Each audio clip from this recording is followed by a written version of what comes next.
Have you ever wondered what's stopping you from going pro and what they're doing differently? Well, it's genetics, so give up. See you next video.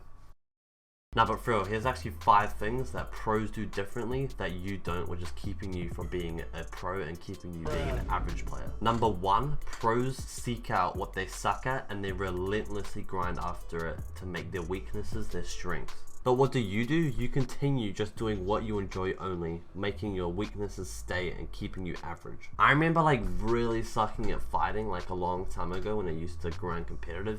And instead of saying, oh, I suck, I need to grind this and get better, I just coped by saying, oh, game knowledge is way more important. You don't really even need to be able to fight. Which is no excuse to not grind out my weaknesses, because pros are always just good at everything. You'll notice like every top pro is good at fighting, game sense, they can agile, they can frag, they're good at everything. But yeah, what you hate is usually what you suck at, so it's definitely going to be hard for you to do. But it's what you need to do to push yourself to that pro level. Number 2, pros treat this like a job. They set out their time and make sure it's not wasted on anything useless or unproductive throughout the day. And they refuse to go on a call or play with people that they know have wasted their time before. And they're super harsh on that. And what do? You treat this like a hobby. You just play whenever you want, you do what you want, you play with who you want, you sit in calls with who you want, and do whatever they're doing just because you want to have fun and talk to them. I remember always just joining calls just because I wanted to chill with them because it was fun, but then eventually they would end up wasting my time. Or even just playing useless 1v1s for hours and just trolling around, not trying hard.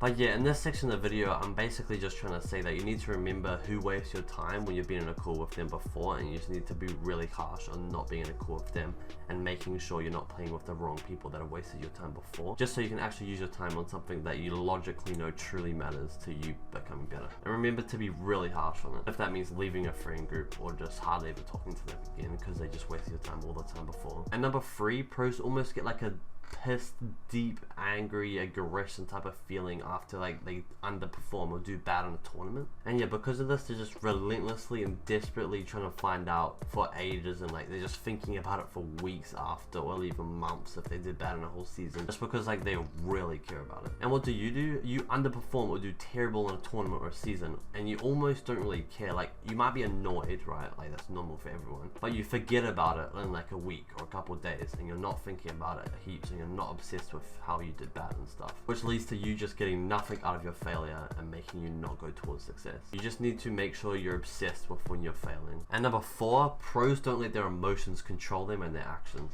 They don't care if they have fun with them or if they like them. They just get a new teammate instantly because they know it's a waste of time and it's a business decision. They don't feel like playing, they play anyway. They don't feel like practicing what they're bad at, they do it anyway. And what do, the average player? I don't feel like playing. Oh, let's take a week off. Oh, me and this duo have done really terrible for multiple seasons in a row and we're just really bad together. But I really like playing with them, it's really fun, so I'm gonna keep playing with them. So you don't leave them and you keep underperforming. You don't feel like being a no-call by yourself alone practicing what's important to become a better player, while you just join a call and waste your time doing random useless things that you've done every other day of your practice. Logical thinking over emotion.